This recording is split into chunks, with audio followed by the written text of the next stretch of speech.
Hi folks, Dan here with tip of the week number 2, what to do when you find yourself in a non-financial stalemate. Now first, let's look at what does that mean. Well, this I like to identify as the time after solicitors have been engaged and the non-financial terms of the contract. So we've already agreed on the price, we've already agreed on a lot of the non-financial terms. However, solicitors get a hold of them, and they tend to complicate things. Of course, acting in the best interest of their client. However, are some of these non-financial terms in the best interests of the deal concluding? And you always have the buyer's solicitor wanting a lot of warranties and the vendor's solicitor saying, we're not going to give those warranties.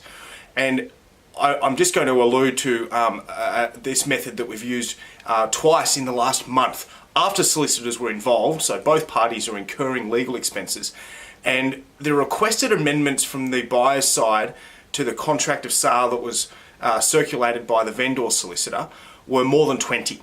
So I've generally kind of come to think that, you know what, if you get more than 20 amendments, then get the broker involved. If there's anything less than that, then I'm sure that the solicitors can work it out, hopefully.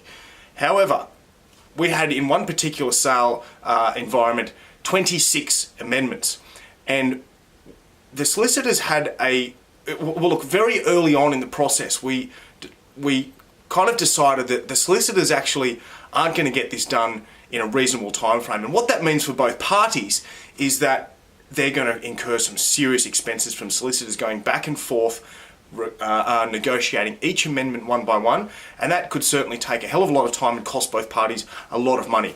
So what we did is we said, Mr. Buyer, or Mrs. Buyer, or Mr. Seller, or Mrs. Seller, let's write down all of those amendments together and come in and have a roundtable meeting and a discussion.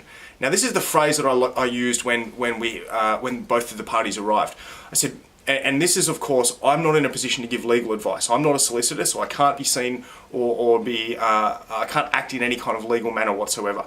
But I said to both the buyer and the seller, look, you guys want to get this deal done. I can see that. You're both willing.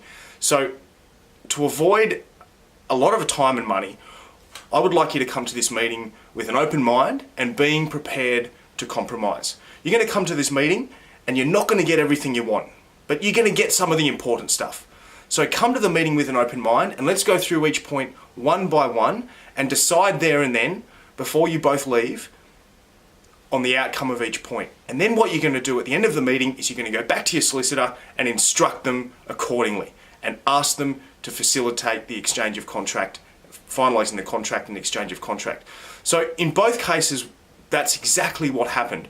And both the vendor and the seller were extremely happy, and the warranties, of course, are there to protect the best interests of either party, but really are they in context with the business first of all, and are they really in context with the best interests of getting the deal across the line?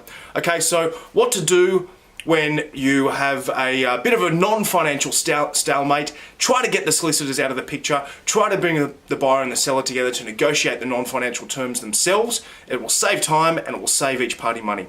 Okay? Bye.